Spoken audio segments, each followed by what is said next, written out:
selamat pagi. Kembali lagi bersama saya Tariha Misi dengan INPM 022724111030, mahasiswa program studi akuntansi Fakultas Ekonomi dan Bisnis Universitas Airun.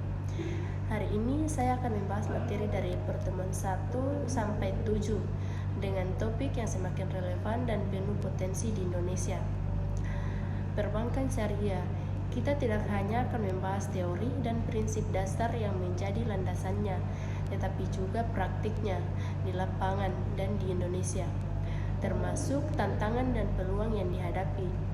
Kita juga akan melihat bagaimana infrastruktur digital dapat mengoptimalkan industri ini, peran lembaga dan industri pendukung dalam pengembangannya, serta inisiatif Bank Indonesia yang mendorong pertumbuhannya. Semua topik ini saling terhubung. Tanpa teori dan prinsip, praktik tidak akan memiliki arah. Tanpa infrastruktur dan dukungan lembaga, pertumbuhan akan terlambat, dan tanpa memahami tantangan dan peluang, kita tidak akan dapat merencanakan langkah maju yang efektif. Indonesia dengan populasi muslim terbesar di dunia memiliki kesempatan emas untuk menjadikan perbankan syariah sebagai motor pertumbuhan ekonomi yang adil, inklusif, dan berkelanjutan. Mari kita eksplorasi semua hal ini bersama-sama dalam 30 menit ke depan. Topik pertama yang akan saya bahas yaitu mengenai teori keuangan dan perbankan syariah, prinsip dan praktik. Keuangan syariah adalah sistem keuangan yang berlandaskan filosofi Islam yang memprioritaskan 3 hal ini. Yang pertama, adil, yaitu tidak ada eksploitasi antara pihak dan dalam transaksi. Yang kedua yaitu kesejahteraan bersama atau maslahah. Transaksi harus memberikan manfaat bagi masyarakat, bukan hanya individu. Yang ketiga yaitu keberkahan atau barakah, nilai spiritual yang terintegrasi dalam aktivitas ekonomi. Perbankan syariah berfungsi sebagai perantara keuangan, namun berbeda dari konvensional karena tidak menggunakan bunga atau riba, dan semua transaksi harus sesuai dengan ajaran Al-Quran, hadis, ijma atau kesepakatan ulama, dan kias atau penalaran analogis. Prinsip dasar yang pertama yaitu larangan riba. Riba al-nasiyah atau bunga penundaan dan riba alfa atau keuntungan pertukaran barang sejenis yang tidak seimbang. Yang kedua yaitu larangan gahar, ketidakpastian berlebihan yang dapat merugikan salah satu pihak. Yang ketiga yaitu larangan masyir, perjudian atau spekulasi yang bergantung pada keberuntungan. Yang keempat yaitu prinsip halal, transaksi hanya melibatkan barang atau jasa yang diperbolehkan dalam Islam. Yang kelima yaitu bagi hasil dan rugi, keuntungan dan kerugian dibagi sesuai. Yang keenam yaitu pertukaran nilai, transaksi didasarkan pada barang atau jasa yang memiliki nilai nyata. Yang ketujuh yaitu kesejahteraan bersama atau prioritas manfaat masyarakat. Kedelapan yaitu hak milik sah, yaitu transaksi hanya dilakukan terhadap barang yang dimiliki secara sah. Praktik utama yang pertama itu penyimpanan, wadiyat dahamana atau tabungan umum, mudharaba deposito atau deposito berjangka, wadiyat amanah atau giro syariah. Pembiayaan, murabah atau jual beli harga tetap, ijarah atau sewa menyewakan, mudharaba atau kerjasama modal atau pengelola, musyarakah atau kerjasama bersama, istisna yaitu peresanan produksi, salam atau jual beli tunai masa depan, kadharul hasan yaitu pinjaman.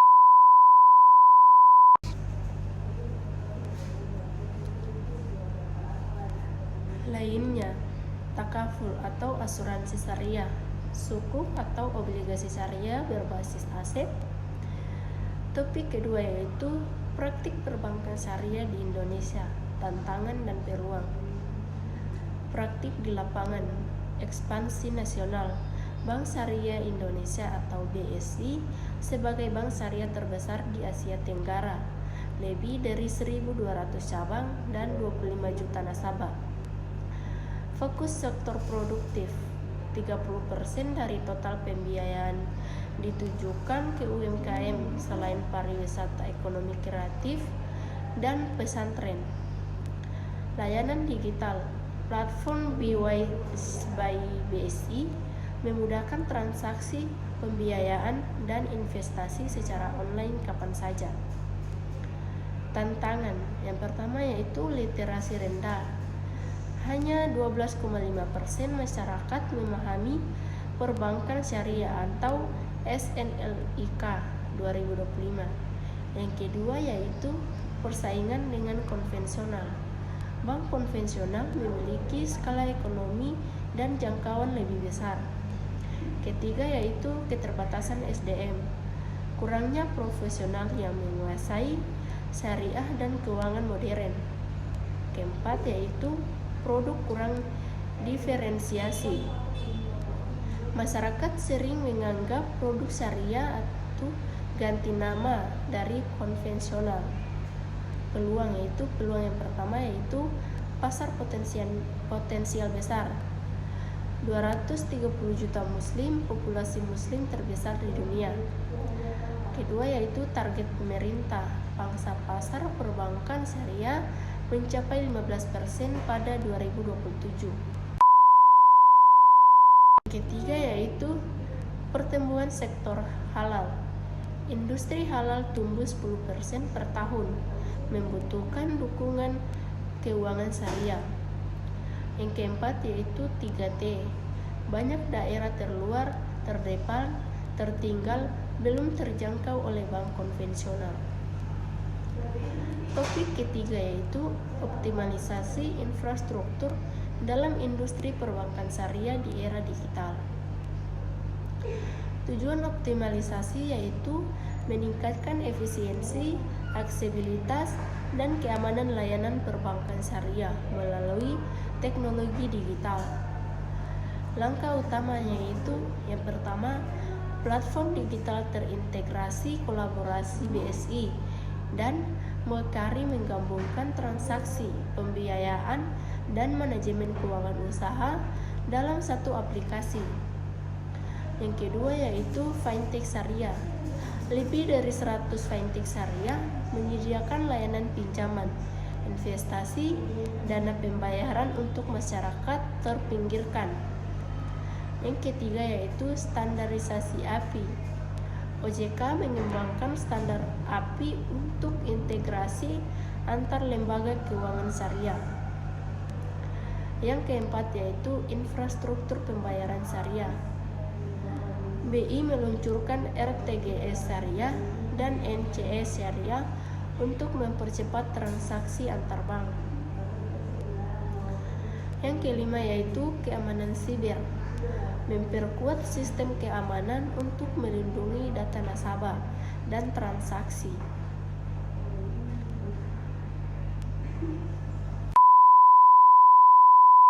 Manfaat yang pertama yaitu inklusi keuangan. Memudahkan masyarakat di daerah terpencil mengakses layanan. Yang kedua yaitu efisiensi operasional. Mengurangi biaya transaksi hingga 50%. Yang ketiga yaitu inovasi produk, mengembangkan pembiayaan syariah berbasis data digital dan investasi syariah mikro. Transformasi peran Bank Indonesia atau BI setelah kehadiran Otoritas Jasa Keuangan atau OJK, termasuk latar belakang pembentukan OJK, perubahan tugas dan wewenang BI. Dampak transformasi serta tantangan dan peluangnya. Sebelum tahun 2013, pengawasan terhadap lembaga keuangan di Indonesia dibagi antara beberapa lembaga. Yang pertama yaitu Bank Indonesia atau BI mengawasi bank dan pasar uang, Badan Pengawas Pasar Modal dan Lembaga Keuangan. Bapepam LK mengawasi pasar modal, asuransi, dan lembaga keuangan non-bank lainnya. Direktorat Jenderal Perbankan atau DJP, Kementerian Keuangan, mengatur dan mengawasi lembaga keuangan dari sisi peraturan hukum dan keuangan negara. Kesebaran pengawasan ini menimbulkan masalah seperti tumpang tindih tugas, kurangnya koordinasi, dan kemampuan yang terbatas untuk menangani risiko sistematik yang kompleks di industri keuangan. Oleh karena itu, pemerintah melalui Undang-Undang Nomor 21 Tahun 2011 tentang Otoritas Jasa Keuangan membentuk Otoritas Jasa Keuangan atau OJK yang mulai beroperasi resmi pada 2 Januari 2013. Tujuan pembentukan OJK adalah untuk menciptakan sistem pengawasan keuangan yang terintegrasi, efektif, dan efisien yang dapat melindungi konsumen, memelihara stabilitas sistem keuangan, dan mendorong pertumbuhan industri keuangan. Topik 5 yaitu transformasi peran BI setelah kehadiran OJK. Sebelum OJK, BI memiliki dua peran utama, pemerintah mata uang dan pengawas perbankan. Setelah OJK beroperasi, wewenang pengawasan lembaga keuangan termasuk bank dialihkan ke OJK, sehingga BI dapat lebih fokus pada peran utamanya sebagai pemerintah mata uang dan pemelihara stabilitas sistem keuangan. Berikut rincian perubahan tugas dan wewenang BI. Yang pertama yaitu perubahan tugas utama BI, yaitu berdasarkan Undang-Undang Nomor 4 Tahun 2023 tentang perbankan. Sebelum OJK, tugas BI meliputi pengendalian mata uang, pemeliharaan stabilitas sistem keuangan, dan pengawasan perbankan. Setelah OJK, tugas BI difokuskan pada dua hal ini. Yang pertama, pemerintah mata uang menjalankan kebijakan moneter untuk mencapai stabilitas nilai mata uang atau kestabilan harga. Yang kedua yaitu pemelihara stabilitas sistem keuangan, menjamin kelancaran dan keamanan sistem pembayaran, serta mencegah dan menangani risiko sistematik yang dapat mengganggu stabilitas keseluruhan industri keuangan. 2. Perubahan wewenang BI yang spesifik. Wewenang yang dialihkan ke OJK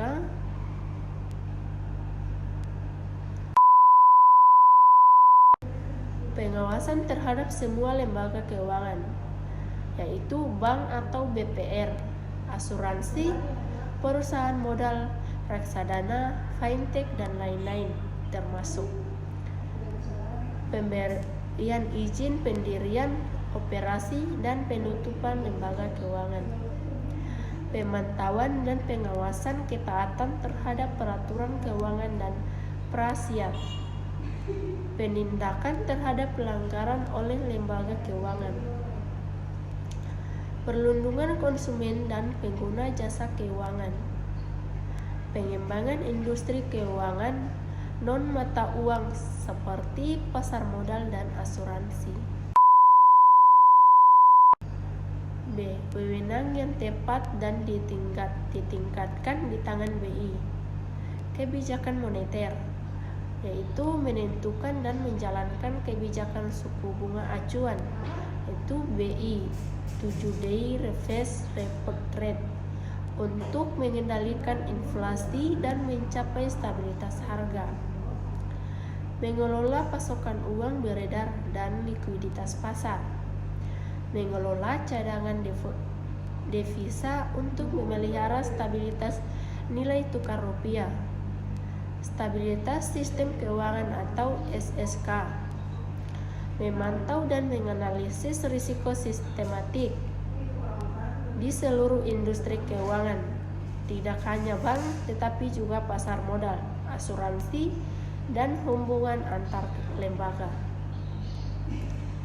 Menyusun kebijakan dan peraturan untuk memelihara kelancaran dan keamanan sistem pembayaran seperti RTGS, NCS, dan sistem pembayaran elektronik. Bertindak sebagai pemberi pinjaman.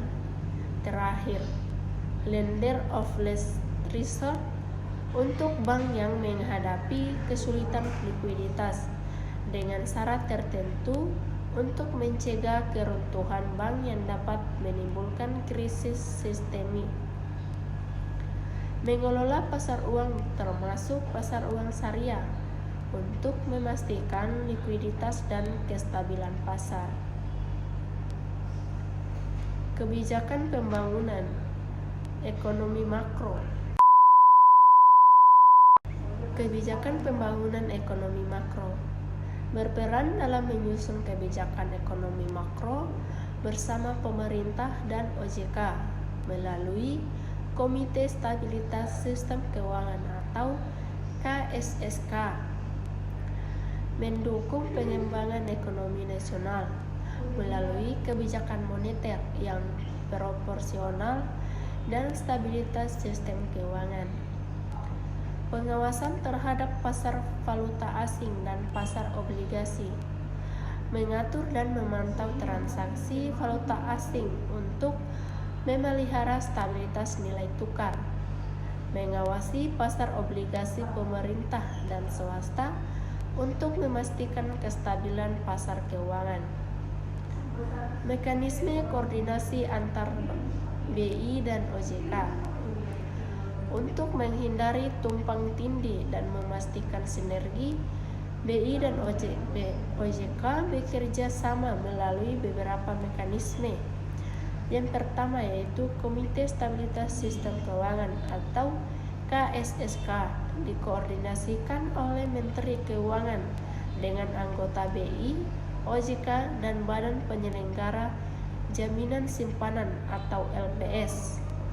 Bertugas menganalisis risiko sistemik, menyusun kebijakan penanggulangan krisis, dan memastikan stabilitas sistem keuangan. Yang kedua yaitu rapat koordinator teratur. BI dan OJK melakukan rapat secara berkala untuk berbagai informasi, menganalisis situasi industri keuangan, dan menyusun langkah bersama. Yang ketiga yaitu Perjanjian Kerjasama atau PKS. Kedua lembaga telah menandatangani PKS yang mengatur detail tugas, wewenang, dan mekanisme koordinasi dalam berbagai bidang, seperti pemantauan risiko sistemik, pengembangan sistem pembayaran, dan literasi keuangan. Dampak transformasi BI. Yang pertama yaitu dampak positif. Fokus lebih tepat pada peran inti. BI dapat lebih konsentrasi pada kebijakan moneter dan stabilitas sistem keuangan, sehingga lebih efektif dalam mengendalikan inflasi dan mencegah krisis keuangan. Sistem pengawasan keuangan yang lebih terintegrasi. OJK sebagai pengawas tunggal membuat pengawasan lebih konsisten, mengurangi tumpang tindih, dan meningkatkan kemampuan menangani risiko yang melintasi berbagai sektor keuangan. Peningkatan stabilitas ekonomi. Dengan kebijakan moneter yang lebih efektif dan sistem keuangan yang lebih stabil, ekonomi Indonesia menjadi lebih tahan terhadap guncangan eksternal seperti krisis global 2008 dan pandemi COVID-19. Pengembangan sistem pembayaran yang lebih canggih. BI telah berhasil mengembangkan sistem pembayaran digital seperti Quick Response Code, Indonesia Standard atau KRIS, Real Time Gross Settlement atau RTGS yang lebih cepat, dan National Clearing System atau NCS yang lebih efisien, yang mendukung inklusi keuangan dan digitalisasi ekonomi. Yang kedua yaitu dampak yang perlu ditingkatkan. Kesulitan koordinasi dalam beberapa kasus. Meskipun ada mekanisme koordinasi, terkadang masih ada keterlambatan dalam berbagai informasi atau mengambil keputusan bersama dalam menghadapi risiko yang kompleks. Tantangan dalam memantau risiko sistematik. Risiko sistemik semakin kompleks sering dengan digitalisasi dan integrasi global, sehingga BI perlu terus meningkatkan kemampuan analisis dan pemantauannya. Tantangan dan peluang BI setelah transformasi. Yang pertama yaitu tantangannya. Guncangan eksternal, fluktuasi nilai tukar, kenaikan suku bunga global, dan krisis ekonomi di negara lain menjadi tantangan bagi BI dalam menjaga stabilitas nilai mata uang dan sistem keuangan. Digitalisasi industri keuangan, perkembangan fintech, cryptocurrency, dan open banking menimbulkan risiko baru seperti cyber, money laundering, dan terorisme keuangan yang membutuhkan BI untuk mengembangkan peraturan dan keamanan yang sesuai. Memastikan stabilitas sistem keuangan selama transformasi ekonomi. Indonesia sedang dalam proses transformasi menuju ekonomi berbasis teknologi dan hijau yang membutuhkan BI untuk menciptakan lingkungan keuangan yang mendukung tanpa mengorbankan stabilitas. Yang kedua yaitu peluang.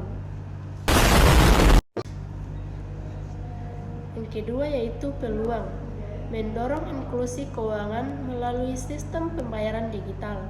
BI dapat terus mengembangkan sistem pembayaran digital untuk menjangkau masyarakat yang terpinggirkan dan meninggalkan akses layanan keuangan. Berperan aktif dalam pengembangan ekonomi hijau. BI dapat mengeluarkan kebijakan moneter dan regulasi yang mendukung investasi di sektor ekonomi hijau seperti pembiayaan produk energi terbarukan. Memperkuat peran di penggunaan internasional. Dengan ekonomi yang lebih stabil dan sistem keuangan yang lebih canggih, BI dapat meningkatkan peran dan pengaruhnya di organisasi internasional seperti Bank Sentral Dunia atau IMF dan Perhimpunan Bank Sentral Asia Tenggara atau SIACEN. Kehadiran OJK telah menyebabkan transformasi mendasar pada peran Bank Indonesia dari pengawas perbankan yang juga menjalankan kebijakan moneter menjadi lembaga yang lebih fokus pada pemerintah mata uang dan pemeliharaan stabilitas sistem keuangan. Transformasi ini telah membawa manfaat berupa fokus yang lebih tepat, sistem pengawasan yang lebih terintegrasi, dan ekonomi yang lebih stabil. Namun, BI masih menghadapi tantangan dari guncangan eksternal, digitalisasi, dan transformasi ekonomi, yang juga menjadi peluang untuk terus mengembangkan peran dan kontribusinya dalam mendukung pertumbuhan ekonomi yang berkelanjutan dan inklusif di Indonesia. Topik keenam yaitu peran lembaga dan industri pendukung dalam pengembangan perbankan syariah. Lembaga pemerintah dan regulator. Yang pertama, OJK mengatur, mengawasi, dan menerbitkan RP3SI 2023 sampai 2027. Roadmap pengembangan perbankan syariah. Yang kedua yaitu BI mengembangkan pasar uang syariah dan infrastruktur perbankan syariah.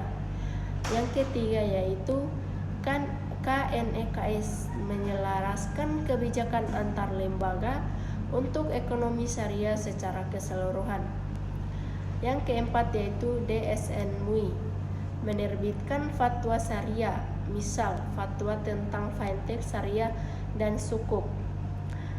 Industri pendukung. Yang pertama, perusahaan teknologi menyediakan solusi digital, platform pembayaran, sistem manajemen risiko.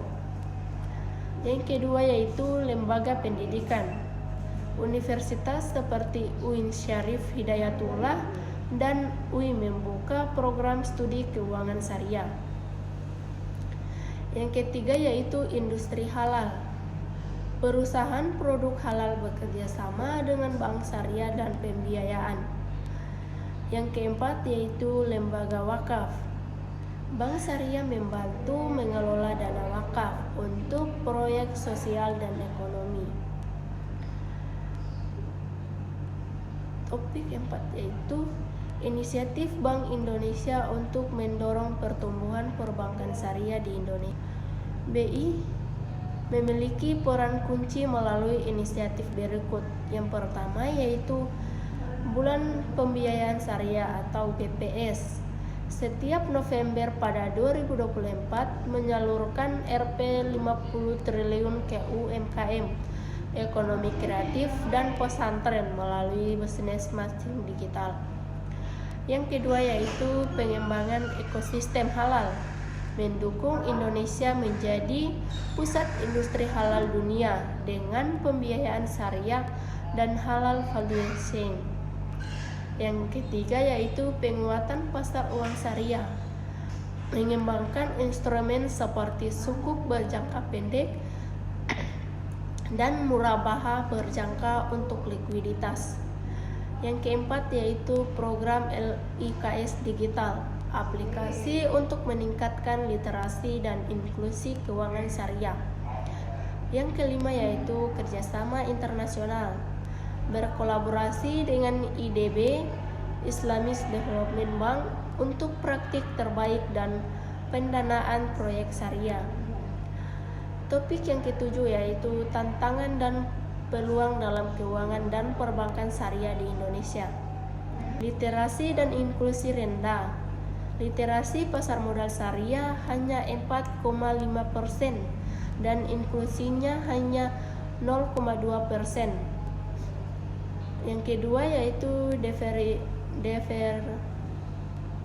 diferensiasi bisnis belum optimal. Produk syariah masih banyak mengikuti model konvensional. Yang ketiga yaitu regulasi belum sempurna. Keselarasan antar peraturan lembaga masih kurang. Yang keempat yaitu keterbatasan SDM dan penelitian. Kurangnya profesional yang kompeten dan penelitian yang mendalam. Yang kelima yaitu ekosistem masih berkembang. Pasar modal, asuransi, dan lembaga pendukung lainnya kurang berkembang. Peluang utama yang pertama yaitu pertumbuhan aset cepat. Agustus 2024, aset perbankan syariah tumbuh 10,37% menjadi Rp 902,39 triliun. Pangsa 7,33% sama dengan target 15% sampai 2027. Yang kedua yaitu digitalisasi menggeser. Fintech syariah memungkinkan perbankan syariah menyaingi konvensional tanpa banyak cabang. Yang ketiga yaitu dukungan politik kuat. Pemerintah menjadikan ekonomi syariah sebagai pilar pertumbuhan nasional. Yang keempat yaitu peminatan produk etis. Masyarakat muda lebih peduli etika, membuat produk syariah semakin diminati. Yang kelima yaitu peluang infrastruktur. Proyek infrastruktur besar dapat dipenuhi melalui sukuk dan musyawarah. Yaitu sebagai kesimpulan, perbankan syariah di Indonesia telah mengalami kemajuan signifikan dari teori yang kuat hingga praktik yang terus berkembang. Namun untuk mencapai potensi sepenuhnya, kita perlu mengatasi tantangan literasi, diferensiasi produk, dan keterbatasan SDM sambil memanfaatkan peluang digitalisasi, dukungan pemerintah, dan pasar yang luas. Semua elemen yang kita bahas hari ini, teori, praktik, infrastruktur, lembaga pendukung, dan inisiatif Bank Indonesia saling melengkapi untuk membangun ekosistem perbankan syariah yang kuat dan berkelanjutan. Semoga perbankan syariah benar-benar dapat menjadi jalur baru untuk pertumbuhan ekonomi yang adil dan inklusif bagi seluruh rakyat Indonesia. Amin. Oke, terima kasih sudah sampai di sini. Sampai jumpa. Ini terakhir video saya.